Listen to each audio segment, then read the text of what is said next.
ГСП онлайн. Городские новости сейчас.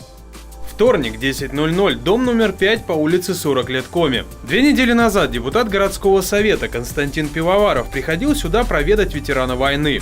Мария Харитоновна Артеева прошла войну в составе 2-го Белорусского фронта, награждена орденом Отечественной войны и медалью за победу над Германией в Великой Отечественной войне. Тогда депутат пообещал провести бабушке кабельное ТВ и новый телевизор в придачу. И вот, спустя 2 недели...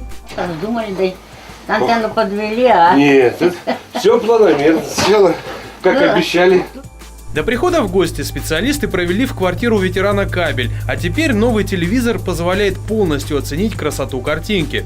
Мария Харитоновна сможет смотреть 138 каналов, естественно, в приоритете самые востребованные – Первый, Россия и многие другие тематические. Помочь ветерану депутат горсовета вызвался по своей инициативе. Впрочем, в этом нет ничего удивительного. Я люблю своих родителей. Через эту любовь передается любовь ко всем старикам. А тем более огромное уважение тем, кто участвовал в Великой Отечественной войне. Поэтому она идет от души, от сердца.